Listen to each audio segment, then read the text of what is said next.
So if you're a person that really is truly going to eat keto, right? But you also believe in, well, I got to have my cheat days and I got to have my glass of wine or my 4 glasses of wine on Friday and Saturday night or whatever else, or my ice cream, or, I really like pizza or whatever. You're not going to be or stay in ketosis. You're not going to be there. That's just something you need to understand. So anybody that you say eats keto, but then does those things is not keto. They're trying probably more specifically to eat a very low carb they're just diet. limiting carbs. Yep. They're just limiting carbs. And going back to keto, like, why are people having weight loss success on this? It's not the can of keto. It's not the ketones they're eating, right?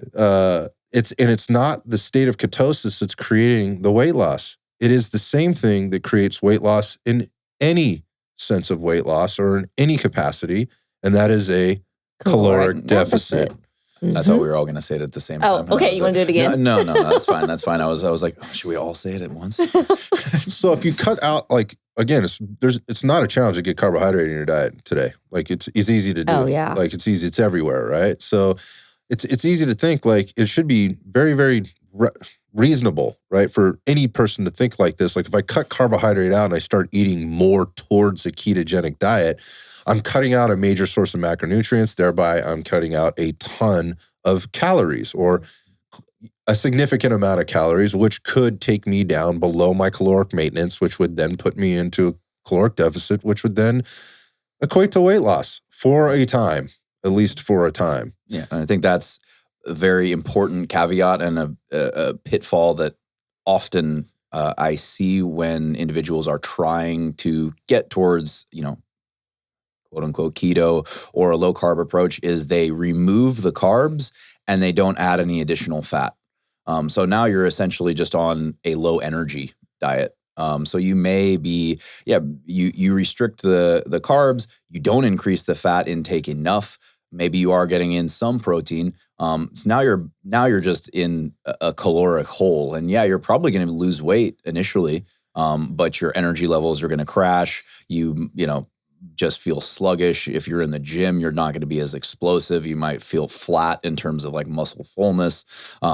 That's probably the number one pitfall.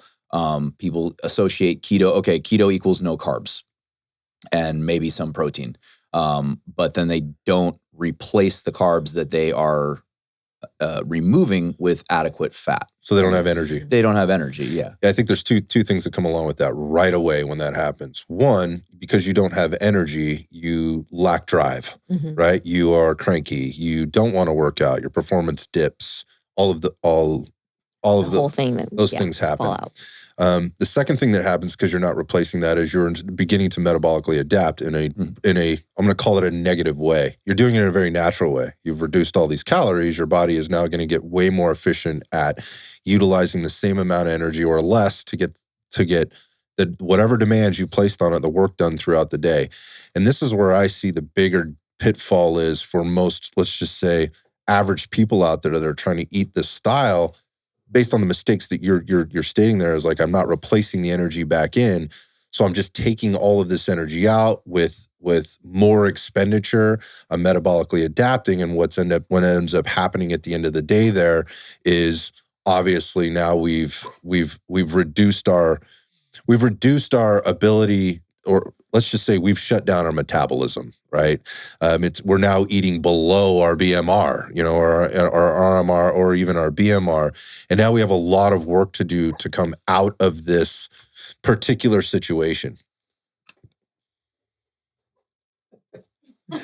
Doug's dreaming on the placemat. I thought that was a wire. Hearing my dog yelp. It's not us doing anything other than her letting her just sleep and dream. Yeah, she's dreaming. So I've wrecked my metabolism, right? And now I have to come out of that, right? So while doing that, I've also, to your point, because I have not replaced the fat, I have not given my body the nutrients that it needs, obviously, to get the activity done, but it's not getting the things that it needs in order to produce hormones in a proper way and maintain my metabolic function as a whole, because I have now taken out the constituent pieces to make all of that happen. So as we start to see people get deep into this caloric deficit, deep in this offset of macronutrient intake, we start to see their micronutrient levels become way off, right? Their blood level markers start to get off. We start to see their hormone levels get off or imbalanced, just to say everything's imbalanced. And so we have a lot of work to do to kind of work our way out of this hole that's been created. That is what I see as a pitfall, or what I've seen as a let's just say a downside to adopting this type of an eating style.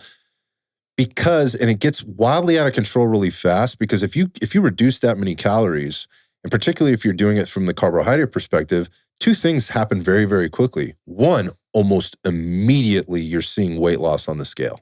Nearly immediately. Dropping water weight right away. Right away, because the carbohydrate and how much it takes to process, how much water it takes to process those carbohydrates are no longer within your system. Your body is now excreting water. It's not holding on to water. Pissing like crazy. You're pissing like crazy. Like you're up all night, right? So anybody that's ever tried try to eat more keto knows what this feels like. The fluid's going right through you because you have nothing to hold on to, because you don't need it to process things. So that happens, and that gets people really fired up. Oh shit, this is working. Like, I'm doing it. I feel less bloated. I feel great. Less bloated. There's something to be said for that, right? And there's something to be said for that in terms of momentum and drive and whatever.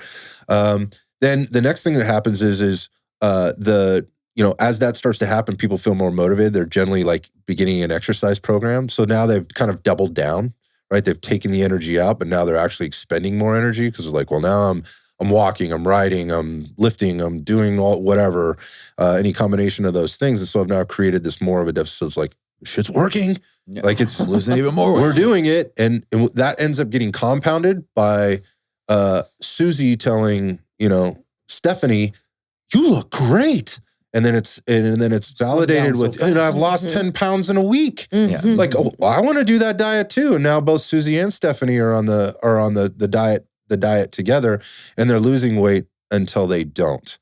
And then this creates this, or they go out and they have the weekend away, or they dieted down for the girls' weekend or whatever, and then they eat their ass off, right? And they drink the alcohol, and they put 10 pounds back on. Real quick. Then what happens? They're freaking out. Panic mode. I need to get back to the gym. I need to do all this stuff. And then the weight comes off again, but then it doesn't. And now we try these desperate things that people reach for, more caloric deficit. I need to have more potent ketones in my can. More keto products. I need to